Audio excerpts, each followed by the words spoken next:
Okay. Hi, I'm Casey Pierce with CosmicCasey.com. I'm here with Dirk Manning and Tom Hutchinson, both of author of Nightmare World and also proprietor for Big Dog Inc. And now my first question. The Big Dog, the head Big the Dog. Big Dog. The Big Yes. Dog. Or is that, well, I was going to say, is that Kim, but that wouldn't come out right, I guess. No, let's just reel that back in. And you never worked for Big Dog again. Well, speaking of that, between you and your wife, whose brainchild was Big Dog? It was actually myself and a partner of mine, Stephen Smurl. We got together in 2000. Oh, geez, I think it was about 2008. We met on a website called Digital Webbing, and we both realized that we were both writing our own stuff, and we were kind of in the same place at the same time, and we decided that there was strength in numbers, and so we created Big Dog Inc. to publish our own work together.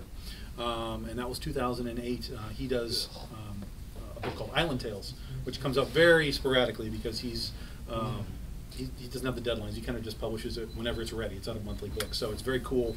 Hawaiian and Polynesian fairy tales and folklore turned into comics. So very cool. Yeah, it's very cool. And so he did that, and I was doing my stuff with Critter and Penny for Your Soul and so on, and that's what got us started. Very, very cool. I like that. So how is it running a company with your wife? What are the roles here? Answer Who's this. The boss? Yeah, Who's answer the boss? this well. This is where it gets tricky. It's actually when it started, it was a little weird because we didn't know what the roles were. We were both in the same roles. We were both trying to do the same things, and we realized very quickly that Kim has the mind for the business and the numbers and all of that the organization, all that kind of stuff. So basically, she took all of that on herself. As far as paying taxes and things like that. It's like, I have the creative mind. I don't know how to pay taxes. I know how to write a book. Right. So she does all of the key business stuff, truly the important stuff, to keep the business running. And I have now taken over all of the creative stuff. I write my own books. I am the art director for the company. I go out and find artists. I coordinate books. All that kind of stuff. So I am creative, and she is business. That's perfect. Yes, so it's absolutely perfect. Yin and yang. Absolutely perfect. That's wonderful. Yin and yang. Yeah, absolutely. That's just what I was going to say. Beauty and the Beast. Right. Getting closer every time. Yes. Okay, so no one else can call Tom Beauty. There you go. Let's talk about your writer's call for Critter and how that I believe, correct me if I'm wrong, that eventually led to Dirk's involvement in your Legend of Oz. Yeah, well, there was a lot of things going on when Oz was kind of got brought up with Dirk. We were actually looking for writers to do a couple of things. One of them was sort of a long-term project that actually ended up being Scheherazade. We were talking to Dirk about possibly doing that, and while we were talking about Scheherazade, along came the concept of Oz and how Dirk wanted to write something for Oz, and I said, all right, well, we could talk about that. And he said, I'd love to write the monkeys. And I said, everybody wants to write the monkeys. So if we're going to do the monkeys, it's got to be something good and cool and done properly in the right spot. And he pitched this idea, and it just so happened that it fit really, really well into what I was already doing with Oz as far as the continuity. So it wasn't a matter of our story went to a point and then broke off and went backwards. The continuity just kept flowing all the way through with my story at the same time as he was telling the background to the monkey stories, the flying monkeys. So it was really, really, just right place at the right time, very synergistic, and it was perfect. And the books came out amazing. I mean, he did stuff with the flying monkey origin that I wouldn't have even touched. Well, and I was a big fan of Oz anyway, so I was very familiar with what he was doing with the book and stuff. And it was funny because we were actually at Big Dog Inc. headquarters, we'll call it, and talking, and Tom's exactly. He's like, well, everyone wants to do the monkey, and I always tell people I never ever do this, but I put my idea right out there, and I'm like, well, this is what I would do. And bam, 2 weeks later, I think we had to go and we had the contract and stuff. But Legend of Oz is such a cool book and stuff. And I was like, man, and actually, I don't even know if I ever told you this, Tom. When I first read the first miniseries, and there's a bit in the first miniseries with the three sisters, they fascinated me, and they're just a very minute, you know, there's a very tiny little thing, but there's these three girls that end up being the three monkeys, and ever since I read it, I'm like, man, I would love to do a story about them and how that got them tied up with the witch and all this stuff and things like that. So actually, the germ to the Flying Monkey story was all the way back in something Tom did way back in the day with just these three very obscure, quick, kind of flash in the pan characters that I was able to turn around and do this big, well, it was going to be a 3-issue and being a 4-issue story arc all about the monkeys, and keeping in what Tom does with the book, you know, I kept the original concept of, because there's very limited reference in the book about how the witch gets control of the monkeys. You know, there's the golden calf and things like that, and then throw in the water, boom, boom, boom. But to actually get to flesh all that out and stuff on the book was cool. And but I've never before, nor ever recommend pitching your idea right out there to the publisher, right in the living room, like, man, here's Thanks, my Dirk. work. We'll see you later. Yeah, thanks. Bye. Yoink. But it was cool. And I had to make up for winning the game that night. Did I have anything from this week? I didn't have anything. Just put that out there. First time I ever played it. Most of the variants I had were all the What game is that? The King of Tokyo. King of Tokyo. I was gonna say destroy all monsters, but yeah, King of Tokyo. So Daisy. I'll talk to you next week, man. Bye. Sorry, this is like you had that. You want Yes, absolutely. So when you're young, you know. comic book displays? So this all came about right from the get-go. Was that, what year was this? About, This was it last? It was last year. Last year. Yeah, Which like summertime. C22. Was it No, C22? no, it was after Oh, Dan Dan Con. Con. It was after Dan Con's fall or spring? Dan Con spring last year. okay, so you guys have been friends for quite a while. You know, we're tight. Right, okay. We've had a lot of adventures together. Did you expect Oz to be as big as it If is? you want something, just let me know. In regard, it's a great book, man. Yeah, well, I think, to me, it's like. Upon researching it, it's the bestseller. So.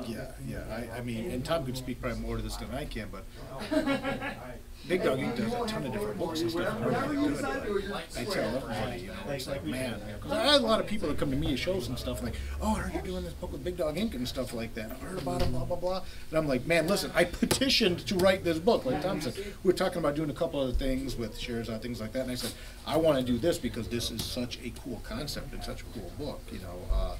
And everyone that picks it up is just blown away by it, you know. I mean, the art's gorgeous. Allison does an amazing job on the art, and Tom's done a wonderful job on the mythology of it. So Yeah, the art's amazing.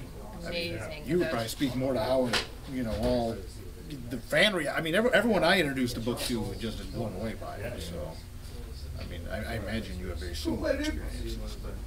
Yeah, people are drawn to it. I mean, we do a lot of shows every year, so the books, you know, sit out on the table, and it almost sells itself. It draws people right in. They see Dorothy with, you know, it's Dorothy, but it's not Dorothy, and so but they get it. The visual It's Dorothy is with an there H, yeah. enough. Yeah. You know, we've used just enough pieces of what they know from the nostalgia elements for them to know. Oh, that looks like Dorothy Gale. What is this? And then you know, I'm a we big go. fan of reimagined adaptations. I think that's awesome, especially something as edgy as this. Yeah. It's really cool, and I've seen the cosplay, and it's Yeah. amazing. Love it.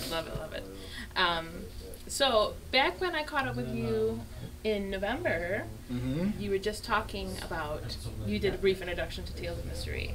Yeah. Now we are here, and you just started volume 3 of the script. Well, I'm started working on volume 3. Right? We're already Yeah, there, okay. and 1 comes out pretty soon. One comes out, depending when this goes online, comes out March 19th. So that's when it's going to be hitting comic shops.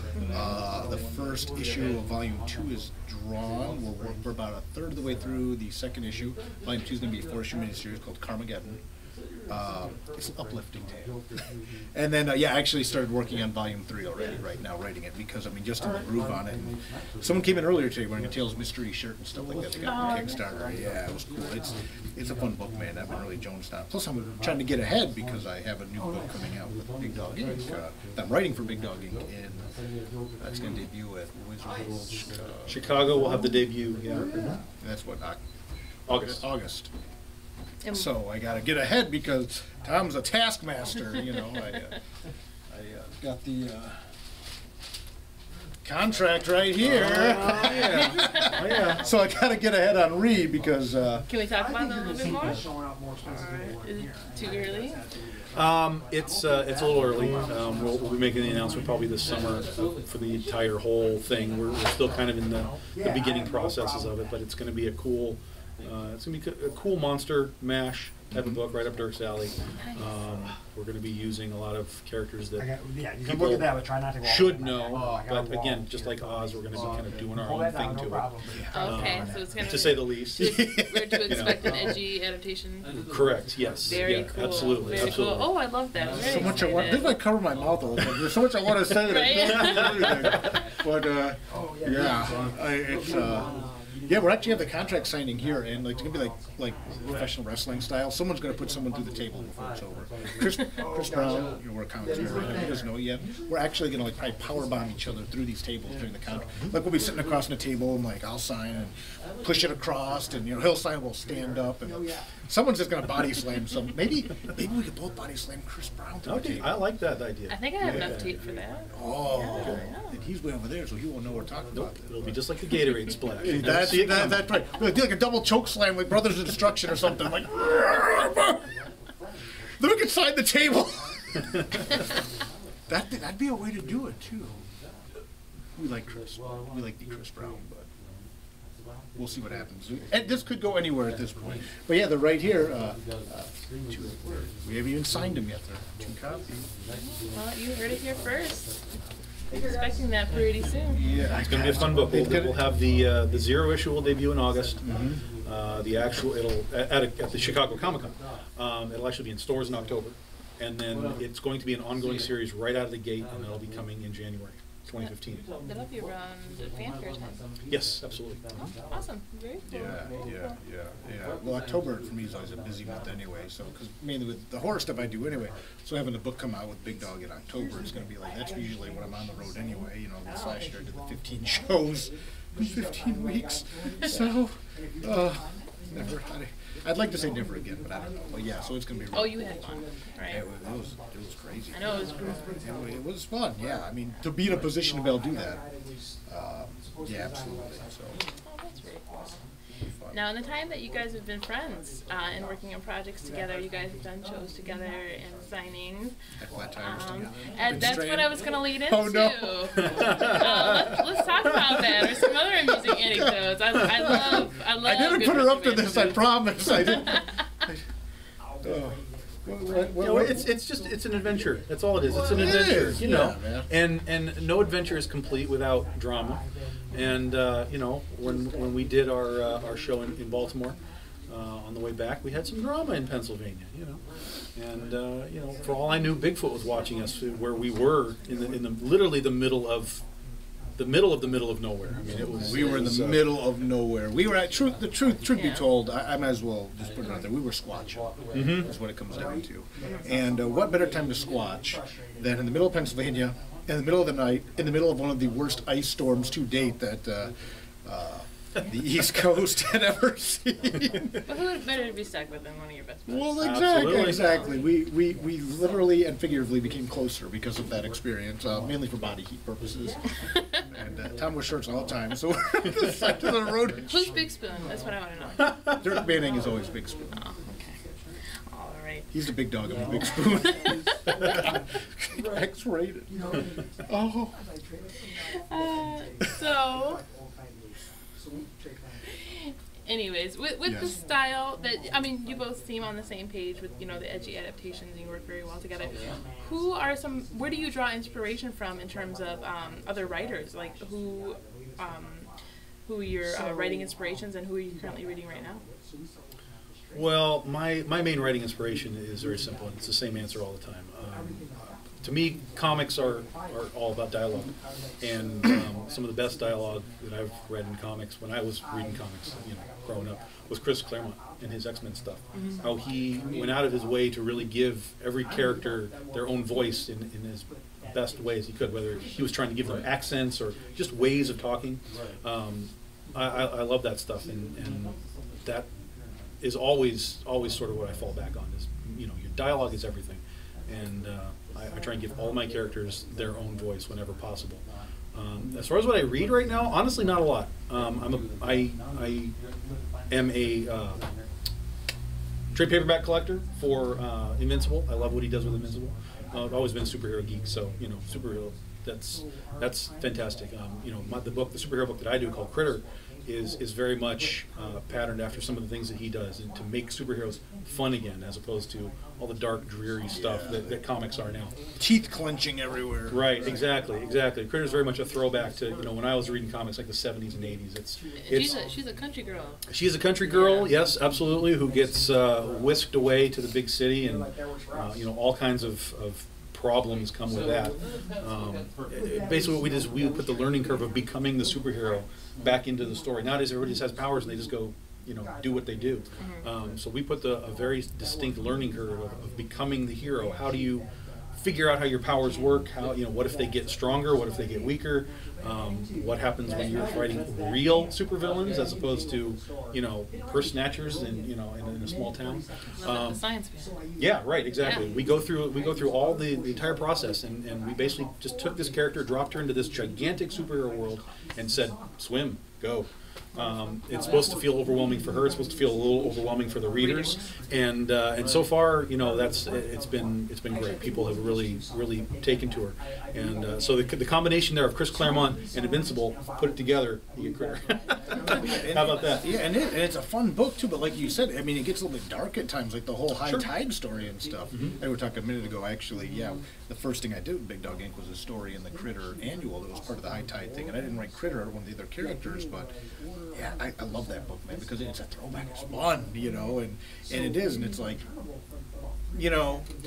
a lot of times I think writers skip way too fast to, I have powers, oh, now I'm established. That's not what that book's about. It's like, oh, she's learning new stuff all the time, and all these things going on. Because it's the journey that makes the story, the journey to where... I think too, when you break down a story like that and you kind of get more personal with the character, it just you feel more involved in the story. You don't feel isolated or estranged from it. Like, okay, here it is, and here, enjoy. But that's really cool. I like that. I like that whole You premise. grow with the character, and you celebrate her victories, you- you celebrate her, you you do. mourn her defeats, as opposed to Absolutely. I was writing a new chapter for my sci-fi The Prophecy Effect, and as I was writing, I actually shed a tear for this character because I felt for this person. And when you're, romantically involved in a story like that, that's something money can't buy. Yeah, someone earlier came by, knew Big Dog Inc. stuff, and said, "Oh, you're Dirk Manning. I've heard of you. What have you written?" And so I've written Nightmare World, Tales of Mystery, and Love Stories to Die For. Said I did a story in Dias de la Mortis. He goes, "Oh, Dias de la Mortis. Yeah, that's the Riley Rossmo book, right?"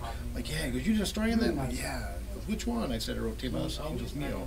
I said, "Oh, that was about the mariachi player and his girlfriend may come back from the dead to visit him and stuff." I'm like, yeah. He goes, "Yeah, man, that story." He goes, "It just grabbed me." He goes, "I started reading. I started like actually shedding a tear." I'm like, yeah, that metal, man. That's the point, right? Why you guys do what you do is to move people. Yeah, That's the whole point. Yeah, that is the point. And because of that character-driven and stuff like that, and you take the journey with these characters. You have to feel something. Right. Superhero books specifically they're not really about the powers. It's not about what the character can do. It's what the character does with them. Really is the underlying element of it. So Yeah. You're asking, what we read and stuff. I'm a huge Joe Hill junkie. I love Joe Hill, Stephen King's son. He does a lot of novels, obviously, and he does Lock and Key. They've been adapting more and more of his short stories in the comics. And I finally, he did a short story in his book 20th Century Ghosts called The Cape. And I finally went and read the comic book adaptation of it. And was just blown away by it. I was like, because they took the original story and they extended it out. It ended up being very, very good. But I was like, that same thing. Like, what do you do with powers? This guy, the original story says about a guy who finds an old blanket that he had when he was little, and when he puts on the blanket, he can fly. And what do you do with that? Well, this guy's just kind of a dirtball, and the whole story is about this guy is kind of like this, jerk, to say the least. And it's like, oh, I can fly now. Think of all the stuff I can do, and to use a Walking Dead analogy, the TV show. A lot of people obviously discover comics and discover the Walking Dead comic as a gateway from the TV show. And people talk about the first season of the show with Rick and Shane and stuff like that. And I use this analogy a lot about how everyone wishes they were. Everyone wants to say they'd be Rick, but how many of us would really be Shane? Like, well, what if I could turn invisible? What if I could fly? You know, like, oh, I will use my powers for good most of the time. You know, it's like that's not the tagline you read about. Yeah, I mean, so it's an interesting, well, because we start out as human, so I mean, you know, we take that with us. We're not just not human because we're superheroes, but you never lose that animal instinct for survival, no matter what that means. Right. So yeah, I can dig it. Okay, so the last time that we did an interview together, I threw in a wild card question. Oh boy. It was actually about conspiracy theories. So Sure. I like. Yeah, that was like the biggest part of our last interview. It was like a good. Like conspiracy theories. Yeah, I picked the right topic. Let me tell you about conspiracy theories. Yeah. But David Icke, I'm looking in your direction. we talked about Icky on the podcast. James brought him up and he pronounced his name wrong, and I said Icky. And he said, yeah. I said, remember, you were there when you recorded the Manning interview, and we talked about that. The Manning interview. Yeah, like the Manning interview. He was like, oh, yeah. So we talked about that. And we also talked about the paranormal, so Sure. I want to get a little spooky for a second. That's not hard for me to do. So, I think the big Pee Wee Herman, like Large Marge, like your face kind of like contorted as a claymation. You want to see something really scary? No. The answer is always, do you want? If I says, do you want to see? No. No. Anyway, so do you guys believe in the spirit realm, or have you ever had any ghostly encounters? Or do you think that's all just the power of suggestion and people believe what they want to believe because they made themselves believe it? Yeah, well, I've never had any sort of event for me of any kind that, at least that I was cognitive of. As far as whether it's true, I watch a lot of the stuff on TV, like Ghost Hunters and whatever, and even when I'm watching it, it freaks me out when things happen. But at the same time, I think to myself, this is TV. All this could just be easily set up off camera before we even got there, even though it's live or whatever. So, I've even thought about like, well, what if I'd go on a ghost hunt? I'd do it, but I would want it to be real. I would tell them, like, don't set anything up here. If something happens, let's just let it happen. But then there's some crazy stuff where you see like people getting scratched out of the blue. There's some really weird stuff that I don't know that can just be explained offhand. So I'm sort of interested. I can't say I'm a believer, but I definitely, the same with like aliens and all that kind of stuff as well. I'm kind of open to it. If I should ever see anything that I really say like, oh, I saw a UFO, or there's a ghost, or there's a werewolf over there, whatever it happens to be, I'm open to the idea of it. But nothing has happened to me personally to make me just say, yes, that's what it is. And that's kind of what I would need. I would need something to really kind of push me over the edge. Right. Yeah. Right. You're not closing off the idea, but I understand. Until it happens, it's still just sort of an idea. Right. Yeah. Right. Now, I will say this, and this is probably meaningless, but I'm going to throw it out there. We just lost our dog lately, a couple months ago. She left us very quickly, and we were not prepared for it. And so it just so happened that while we still had her, we were looking at getting another dog. And we had put it off because she had gotten sick. We didn't know what the problem was, and once we figured it out, we were like, okay, I think we need to go get this dog because it's going to be good for us. It's going to be good for the dog. We were planning to do it anyway. Let's go get her. So we went to go get her, and we were playing around, and she had puppy friends that they were playing around with, and we were talking to the owners. And I got up because they all went off to the corner and they all took a nap all together, just lumped all over each other. And it was great.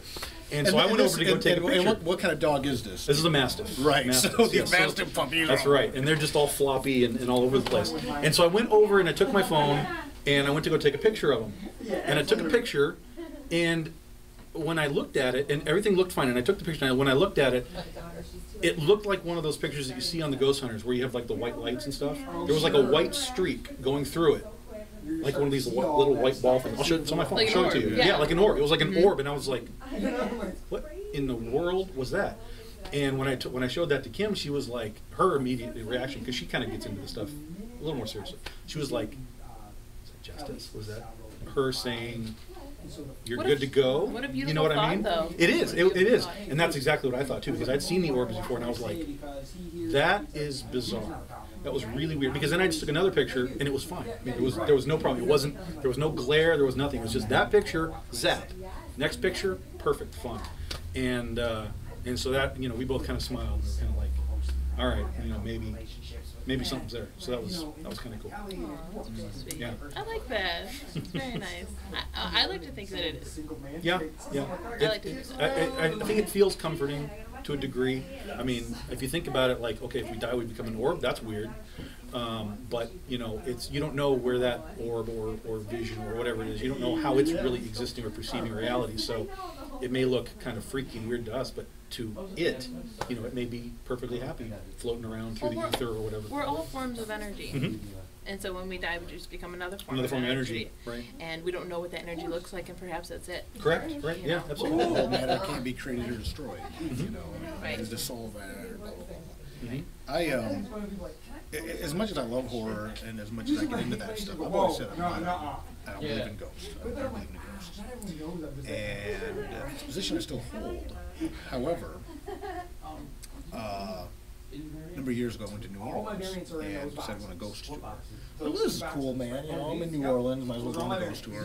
They're taking us to all these different buildings, and you go to this building, and this is the stuff that happened here. And they're talking about how ghosts are really kind of like, a lot of times something very traumatic happens, like that, the psychic energy, you know, like, and, you know, it's like paint spilled on that spot, and then, you know, that sometimes the ghost is nothing more than like the psychic essence of something that happened, or someone that's really attached to a place, and then there's times where it's actually your soul, or whatever you want to call it, that continues to exist in the form as you know it outside your body. He tells all these different stories, different ghosts, blah, blah, blah. Okay, cool. It's nothing crazy, nothing's falling over. Oh, in this restaurant, and they take us to different places, like restaurants, hotels, that they had to go clear it or do whatever, investigate it. And the deal was they would do this if they could then bring people on their tours to want to eat a tourist. And we were in this one, we went to this Indian restaurant, and we went upstairs, because the downstairs was actually, you know, stuff going on down there. It was a functioning restaurant. Went upstairs, like the private room upstairs, and we're all sitting there. And to kind of paint the picture, it's like a big, almost like an attic. And there's round tables all over the place. And I'm kind of sitting there, and I was actually kind of sitting, like, you know, kind of like this, you know, my legs propped up, my elbows over, and he's telling a story about this, the family's grandfather, and how the firstborn male of every generation, or great-great-grandfather, whatever he was, he would follow them around in India, and he would always, like, accompany the firstborn male heir or something. He's telling this story, and then sure enough, when they moved to the United States, and moved to New Orleans and stuff, the ghost came, the great-great-grandfather, whatever his ghost, came with him. And he actually was hanging out in the restaurant and stuff. So this guy's telling this story, right? And I'm sitting there, I'm kind of sitting there like this, right? And all of a sudden I feel, it's like someone took an ice cube. It goes right across the tip of my knee, and I had shorts on. You can imagine Dirk Manning in shorts. They were black. This story's already fake. Yeah, shenanigans! They were black. Tip of my knee, and I had a t-shirt on, so you can imagine that. And tip of my elbow, just like someone took an ice cube and like just tip, like. And it was cold, like an ice cube cold. It was like bloop bloop. You know. I mean, and it was like, wow, what the hell? So I started looking around, and I didn't really react. I started looking around the room, because there's 30 or so people in there. And all of a sudden, like, someone over there, like, looks down. Like, someone over there looks down. And then over there, someone looks down all of a sudden. You know, like random people, like someone over there, like, about the fifth person, like, looks down and goes, did anyone just feel that? And I'm not saying a word, because, you know, I know how this game works, so, you know, and someone says, yeah, I felt something real cold. This person over here goes, yeah, it was like right here, like someone just like touched my arm, and someone's like, yeah, it was like a little cold spot, you know, like someone just ran by and tagged me real quick. And I'm like, I haven't said a word. They're all describing, these random people in the room, what I felt. What the hell? And the guy running the ghost tour goes, oh yeah, that's probably Tommy or whatever. Listening, and he goes, what it is, he goes, there was a little kid that you know, used to live on this block. And this is totally divergent from the story he was telling us. And he says, yeah, we found out about Tommy because people would see this, there was this ghost of this little kid always running through like the 4 or 5 buildings on this part of the block right here. And ends up his parents lived here and stuff, and they always told him you can't cross the street.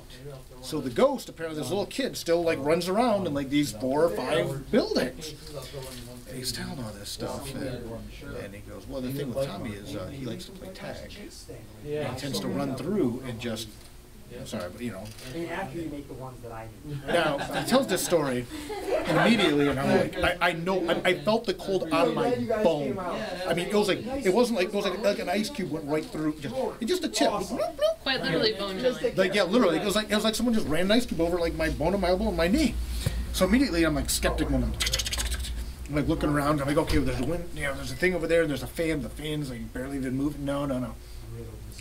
I know what happened. I know what happened. I still can't bring myself to believe what happened. Right. You know, but I know what. So people are like, do you believe in ghosts? I'm like, no, I don't believe in ghosts, but I've experienced one. Right. I know exactly. There is no rational explanation for like this pattern of people randomly. They're explaining the exact same thing that I felt, and it was such a localized thing. It wasn't like a draft. I mean, it was like if I took an ice cube and like ran it across your cheek or something. You know, I mean, it was like. So I have experienced ghosts, although my rational part of my brain is, you know, and there's been other things. And that's okay to be an educated skeptic. That's okay. Yeah. That is okay. But and, at the same, questioning everything is to question also whether or not it was a ghost experience. So. Yeah, but I also know in my heart of hearts, like I know exactly. I mean, right. There is. Well, there just is like in no Anna, the demon child that supposedly walked up the wall backwards, and that cop of 35 years in the force said, "I know what I saw." Yeah. And you risk a lot. You risk your career, your relationships, your reputation. Right. To come forth and say something like that. So you wonder, is it the power of suggestion, or did you really see something? But there's got to be something to it. Yeah. If he's going to go ahead and say something with that much weight to it. Right. He's been on the force forever, and he says, "Listen, man, I'm telling you straight out, this kid walked up the back of the whatever." I know what I saw. You know. So that's like that thing, you know. And I've had one or two other experiences very similar and stuff like that I've been involved with, maybe marginally, but that, yeah, man. I mean, I know what happened, but people believe in ghosts. I'm like, no, asterisk. Yeah, asterisk. Yes. So yeah, there's a long answer to a short question, I suppose. Well, that's all right. Okay, well, I think we're going to wrap up here, and I am Casey Pierce of CosmicCasey.com, and we were here at Comics and More in Madison Heights, Michigan. And with the Chris Brown! Yes, the Chris Brown of Big Dog Inc., and tell us where we can buy these titles, like Oz and Critter. Yeah, here's a little photo bomb. There's Chris. Absolutely. Yeah, well, our comic books are distributed across the country. We're in the Diamond Previews magazine, so it's as easy to order these things as it is order Batman or Superman. Okay. So depending on the area, you know, if you don't know where a shop is, you can always get a hold of us and we can help you find it. But you know, most stores across the country will have some sort of books. There's some Legend of Oz right there. And we're also available on our own website, of course. We are starting to drift into Comixology a little bit, so for you digital fans, we have a few of our books available on Comixology right now. Like these? Ooh. People recognize me for the first time. Hold on. Yeah, there you go. Now Dirk's here. Yeah, that's when you use your screen cap. And of course, we do 20 to 30 shows across the country. So wherever you live, we are generally somewhere close to you at some point during the year. So, you know, jump onto Facebook, look up Big Dog Inc., Inc. with a K, Big Dog Inc. website. Let us know where we're coming and how soon we'll be close to you. Awesome. All right, again, I'm Casey Pierce of CosmicCasey.com, and this was Dirk Manning and Tom Hutchinson of Big Dog Inc. Thank you so much for watching. All right, thank you. Groovy. You holler.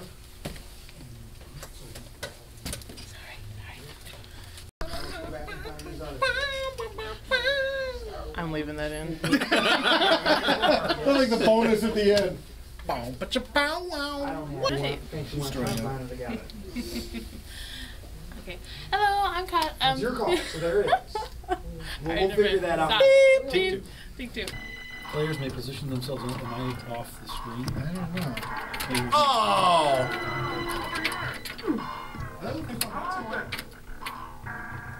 No, you're not. Oh! Denied. Come on! There we go. Look at that!